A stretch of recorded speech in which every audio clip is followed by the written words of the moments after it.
Major support for Carolina Business Review is provided by Grant Thornton. Operating in more than 100 countries, our tax, audit, and advisory professionals specialize in helping companies unlock their growth potential. Novant Health, bringing you world-class technology, clinicians, and care when and where you need it. And Sunoco, a global manufacturer of consumer and industrial packaging products and provider of packaging services with more than 300 operations in 35 countries. It's not just the promise of spring when warm weather arrives and the idea of fun, the beach, summer activities take our attention away from some of those things that really vex and challenge us on a day-to-day basis and don't seem quite as threatening, though, when we think about all of the summer fun to come. Welcome again to the most widely watched source of Carolina business policy and public affairs here in this region. I am Chris William, and we will talk about those things that are most important. But later on, a seismic shift in entertainment and sports is going on now. Tryon International Equestrian Center founder Mark Bellissimo will join us. Gratefully acknowledging support by Blue Cross Blue Shield of South Carolina. Please visit us at southcarolinablues.com. The Duke Endowment, a private foundation enriching communities in the Carolinas through higher education, healthcare, rural churches, and children's services. Barings, a leading global asset management firm dedicated to meeting the evolving investment and capital needs of its clients. Learn more at barings.com. On this edition of Carolina Business Review, Joe Waters from Capita, Bill Russell of the Lake Norman Chamber of Commerce, and special guest Mark Bellissimo, managing partner of Tryon Equestrian Partners.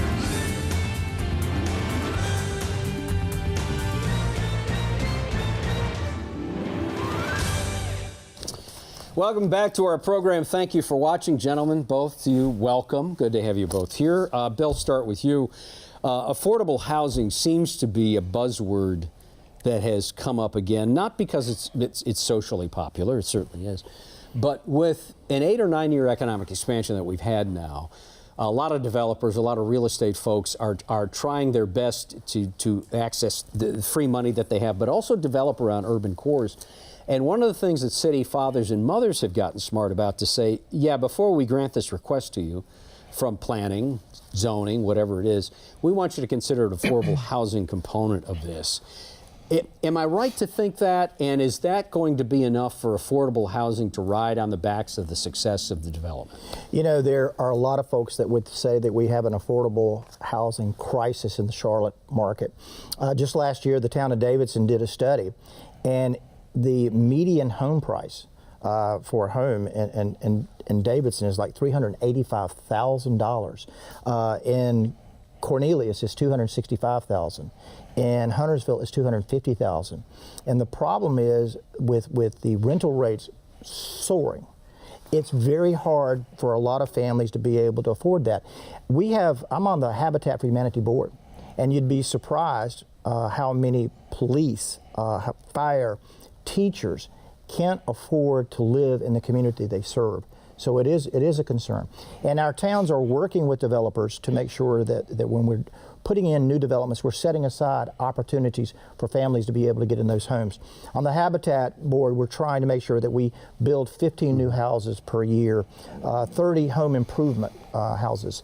And I'll tell you, when you see these families who are getting into a home of their own for the first time, and those homes aren't given to them, they still have mortgages, but you see the look on their face, it is extraordinary, and you want to go out and help that next family. You know, Joe, it's not always, I know it's not going to be an easy sell for affordable housing. You know, everybody wants it, but just not in their backyard or their front yard. Sure. I understand that part. But as Bill talked about the Charlotte market, Asheville, Columbia, Raleigh, the Triangle, Charleston, I mean, Greenville, the upstate of South Carolina, they're all facing this affordable housing crisis, as Bill called it. Is it summer though? Is it a good day for affordable housing to use that lever that they have as we described it? Yeah, certainly we're talking a lot about it. We're talking a lot about it in Greenville, where I'm from. What we're very interested in though is all the pressures that that families face, right? And we think, for example, a lot about affordable childcare, right? Which is another, right there with housing, it's an issue that families are facing.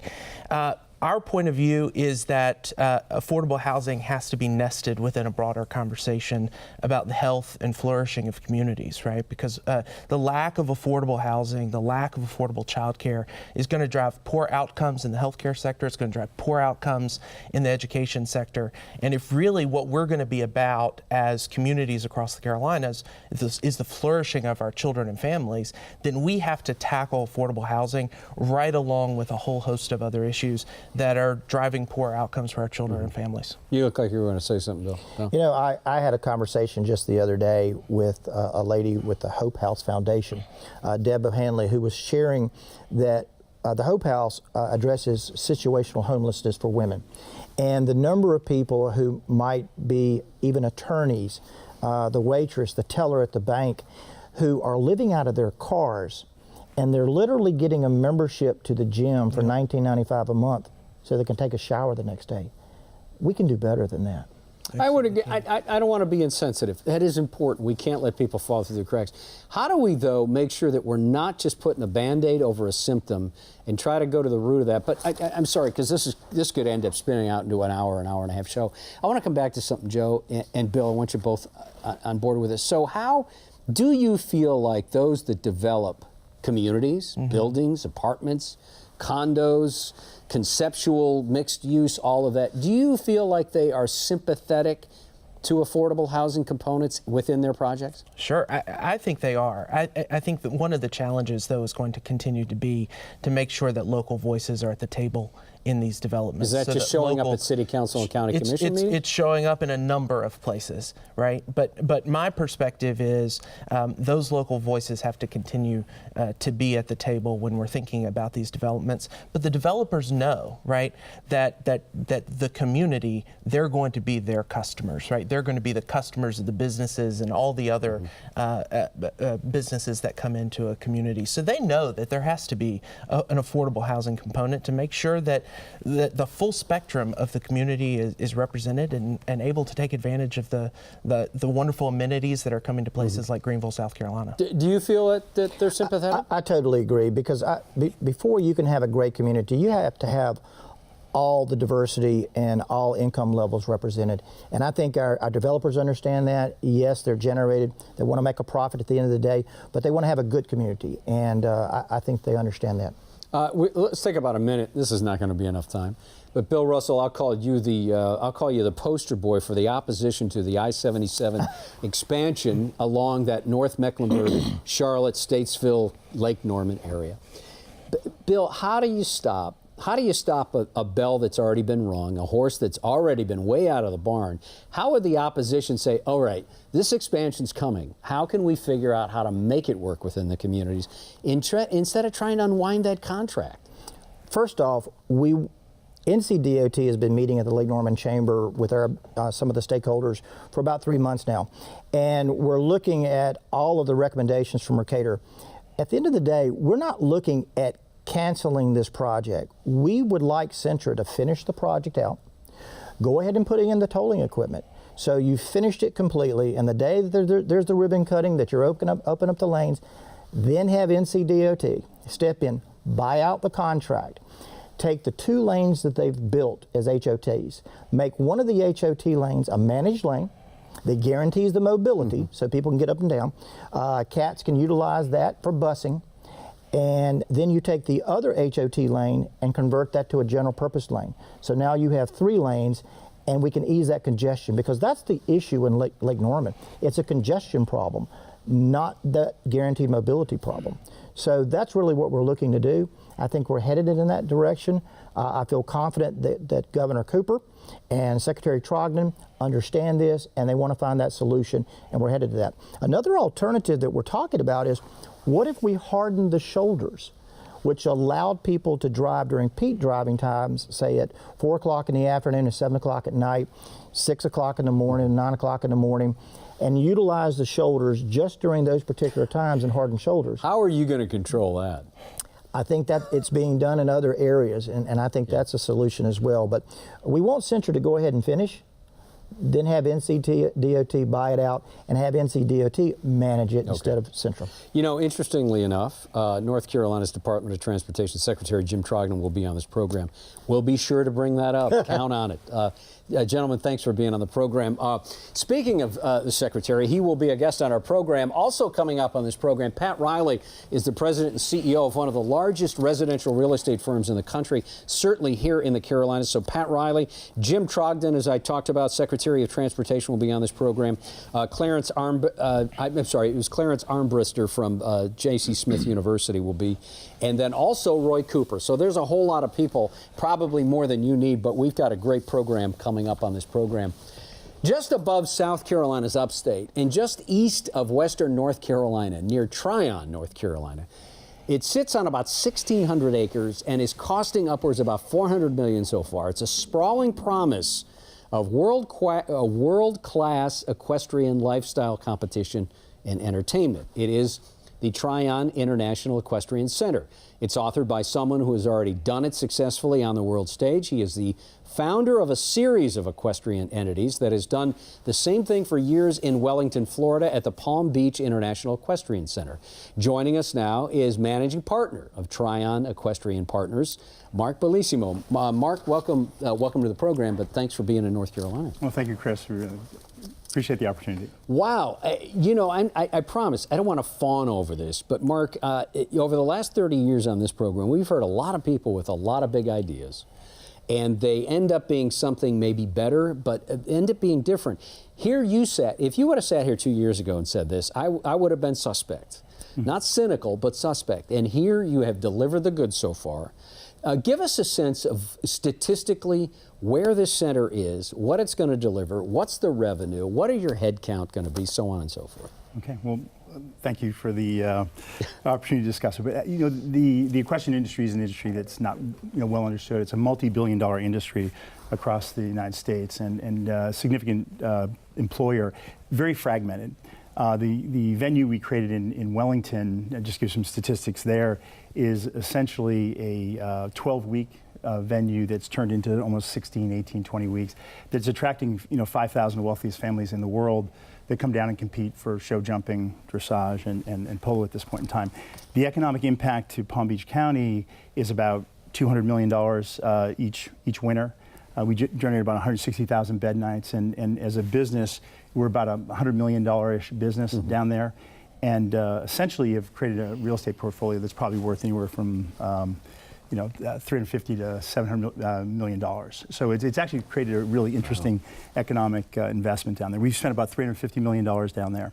What happened is a couple of years ago, a dear friend of mine who's a business partner down there, Roger Smith, who is actually from Polk County, Rutherford County is a big state there. We'd been going to the steeplechase, and it really was attracted by the area, really interesting sort of environment. And he just kept on talking about how the area was so depressed, given some of the area issues with, I think Rutherford County was probably the lowest or highest unemployment in the state, or one of a cluster of economically distressed areas due to the decline of the textile industry. And it was his view, he wanted to really create something, and he sort of asked on a number of occasions whether I'd consider doing something up there, because there's a real great tradition in this area around equestrian sport. And so that sort of triggered the interest, and when we started looking at it, the cynics in the group, said, when we talked about doing something in Tryon, from the industry said, that's crazy. No one will go to Western North Carolina. There's no hotels, there's no infrastructure. It really won't fit. Don't confuse the success in Wellington with the proximity to Palm Beach. And so, inspired by the challenge, Roger and I got together and we said, let's try to do something. Roger had experimented with something, it didn't work out, and I said, Roger, the only way it will work is if we step up and do something really big and do it with a group of people that have a maybe a little more risk insensitive profile. So, Roger and I bought a failed property called White Oak Plantation, and essentially used that in combination with some other real estate acquisitions to acquire about 1,600 acres that would be right off of 74. And we thought we'd sort of build it. So in a very short order, I said, Roger, it's probably going to take about $50 million. No one's going to fund it, so it's just a private equity investment. And then as we looked at it, it started becoming very, very interesting to us, and I decided to expand the scope. We brought in a couple more partners, 3 families, who essentially had a passion for equestrian sport, and said, "Oh, it'll be a $100 million investment, and let's just broaden it." And we really, very quickly, have essentially got the show venue up and running in 6 months, which was pretty interesting. Surprising you? Did that Yeah, surprise you? and it's funny when we first spoke with local officials, I said, you can't really build quickly here. It's not something you're going to be able to do, and people are going to go hunting and fishing, and the labor market's not be capable of that, and level of or pace. And it really proved them wrong. I mean, we actually got a group of about 60 vendors, 700 people, which we have a plaque dedicated to that group of people who built it at the front as you walk into our venue. And it was really interesting because people were inspired by the opportunity to use this as sort of an economic engine for the region. And we really, instead of selling this project as this big lifestyle destination to potential real estate purchasers, we sold the concept to the actual people in the community to be a part of something that would be a transformation of the industry. And it was amazing to me how effective they were, because in 15 months we spent about $150 million and have now built what is the second largest venue in the world, and then stumbled into an event that's going to occur in September called the World Equestrian Games that will be the largest attended sporting event in the United States with 500,000 people. You actually expect 500,000 people there? That's attendees, so that's 40,000 a day over 14 days. Okay. But it's been pretty consistent in the different WEGs, the World Equestrian Games. But what's most interesting about it is the previous venues, Rome, Jerez, Spain, Aachen, Germany, Lexington, Kentucky, all massive, venues, and Normandy in 2014, and now Mill Spring, North Carolina, population 2,000. How about that? So sort of been very, very interesting. Absolutely. Bill, go ahead. Question? Yeah, I was sharing just a little while earlier that since I was 6, I had a pony and graduated to 2 quarter horses and have 2 quarter horses and a Tennessee Walker now. I think I read where equestrian sports and horseback riding has now eclipsed tennis and golf as an activity. Is that right? Well, in our national parks, it's the third most active interest, and so we have, I think, 49 million people or so will actually horseback ride. But there's a statistic out on Facebook that 250 million people in the United States in the world have an interest in equestrian sport. And it's becoming, very fragmented. I mean, it's becoming less fragmented as more people become aware of the different opportunities. I think this is horse country. We've got the steeplechasing and Aiken Trials, the Carolina Cup, the Colonial Cup, here in Charlotte, the Queen's Cup. Again, very well attended. It is a huge spectator sport as well. Mark, I'm just curious, you mentioned how the workforce in Tryon surprised you in building the facility and getting things up and running. What do you think the workforce of the future in that part of the state is going to need for you to continue to be successful years into the future? Well, it's a great question. I think one of the challenges that you face is really finding local talent to accomplish something that's sort of outside of the domain of expertise that exists. What we found, we really actually found some amazing people in the PR and marketing domain, our operations domain. They were all local, and I think that what's happening is that we're working with the local community college system, isothermal, to look at hospitality type jobs, looking at sports and entertainment jobs, and trying to get the training that we need. And Walter Dalton, really early on in the process, embraced this and actually was working with us around various training programs. And now we're offering equestrian training programs, hospitality training programs, et cetera. So there's been a great collaboration. One of the things that's most interesting to me is how collaborative the county has been, the surrounding counties. The state of North Carolina has been fantastic in supporting this, and this is a private investment, and the first time even the World Equestrian Games has been funded by a private entity. We've been inspired to spend more money because of the way the counties have treated us, the way the state has treated us in terms of really making it easier for us and not doing anything that's outside of their protocol, but essentially just working with us and not being obstructionists and being problem solvers. And that's what's inspired us. And we again started as a $50 million investment. It's probably approaching $200 million investment. And now we're actually focused on doing an economic cluster. And I was struck by your earlier comments. One of the great outcomes of the World Equestrian Games is going to be a company called U.S. Precision Construction. And that's a company that I formed 2 years ago that now probably has about 100 employees through a couple of acquisitions locally on the manufacturing side. And when we set this up, we wanted this area to be a rural economic cluster, to be a model for how do you start transforming a workforce into different areas. So when I was told, we didn't have the resources to sort of build a hotel and all different types of commercial structures we need, I actually started a business that was essentially going to be automated modular construction of housing and residential structures. And so in the last 18 months, 2 months, we've spent about $25 million, which is probably a third of what we should have spent to do this, but we've built probably the most sophisticated modular construction business in the country, and with about 30 robots. And it's actually a site for us, and we've really not discussed it with anyone, but it's actually going to enable us to produce hotels in a matter of months, like 1 or 2 months. It's not 3D printing hotels. No, it's actually modular construction. It's all wood structures. It's all green.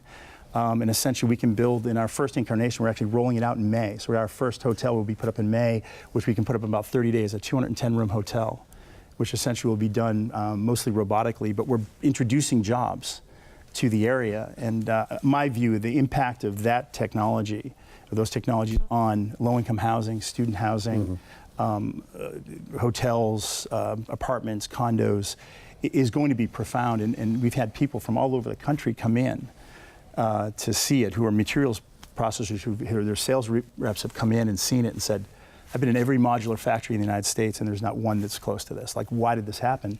And I said, necessity is the mother of invention. We had to build hotels in for our venue for the World Equestrian Games. Do you see yourself as a disruptor in the equestrian business? Absolutely. So you've got the Palm Beach, and I'm gonna use Palm Beach County. Yep. But you have Palm Beach County highbrow upper crust horse, and then you've got, as you described it, 100 million plus people that are interested in it globally. So how do you bridge that gap between what has been thought of as more of an elite sport, yes, and those people that show interest in it? Is that what you're trying to do here? Absolutely. And one of the ways we did that is we offer free admission to all of our venues, and really trying to encourage people, from people who are interested in the carousel ride or a pony ride, all the way up to the Olympic disciplines. And that's what I think is most interesting, is people will come to the venue and they'll enjoy it and they'll come in for free and they'll say, when are you going to start charging? And I've said to them, as long as I own this venue, it will be free for most events. The WEG will be, a fee for, there'll be ticket price for the WEG, but we'll have a low-cost ticket that's $20. But the bottom line is, on Saturday nights in that area, you can go and have great entertainment for a family, which is, it's tough in these times to find a place. And so the bottom line is, we are definitely making the sport much more accessible, introducing the sport to a broader audience, and it's been quite effective, because our business has grown from nothing to this, probably the second largest equestrian business in the industry in Tryon. And I think that's a testament to a high level of engagement, where we're getting anywhere from 6,000 to 8,000 people every Saturday night there, and they're spending money when they get to the venue. Yeah. So they may have free admission, but they have an opportunity to treat their families to a very special. We literally have a minute left. You have a question that you... Well, Chris, I would tell you that some of the viewers who have never been on a horse, we have a wonderful facility in North Mecklenburg, the Capita Equestrian Center, and we have some wonderful places to ride. Yeah, but do you have a question for Mark? The question for Mark would be, for those folks who have never been on a horse, what suggestions do you have? Well, I'd say that, if you come out and just get on a horse, I mean, I think it inspires many people, and I think that there's an opportunity. If you go to Tryon.com or Tryon2018.com, there's a lot of opportunities there which you can actually come to our venue and sit on a horse for free and do a pony ride for your kids, and I think there's an opportunity for us to create some low-cost programs. And we're hopeful that we create a model for this region, the Carolinas, that will allow people to engage in a sport that's different for the people who don't have experience in don't have an interest in some other sports, but have an interest in doing something very, very different. And do you feel like you still get the folks at the top of their game in that industry that will not see it as this is my term, Mark, dumbing down the sport, but they'll still show up because they want the high-end competition, the 100 jumper, so on and so forth? Yeah, I think what would happen, I think early on when I sort of got into the game, they thought, oh, this is the beginning of the end. I'm dumbing it down. I'm turning it into a carnival and an entertainment atmosphere. And I think what's happened is they've seen much larger crowds. Our sponsorship portfolio is $20 million a year and increasing. And they're seeing more money come into the sport. One quick point is Rolex is our title sponsor. And one of the great gestures of corporate citizenship is they had a 10-year deal on our venue. And in order for us to do the World Equestrian Games, they allowed for Longines to come in. And which shows a respect to the business, but also your business model. For the community. Yeah. And I think that's an interesting sort of opportunity for us to see how this evolves. Nicely done. Thanks for being on the program. Come back, please. I will. Okay. Thank you. Good to see you, Joe. Nice to have you here, Bill. Until next week, I'm Chris. Good night. Major funding for Carolina Business Review was provided by the Duke Endowment, Bearings, Grant Thornton, Novant Health, Sunoco, Blue Cross Blue Shield of South Carolina, and by viewers like you. Thank you. Promotional consideration provided by Business North Carolina Magazine.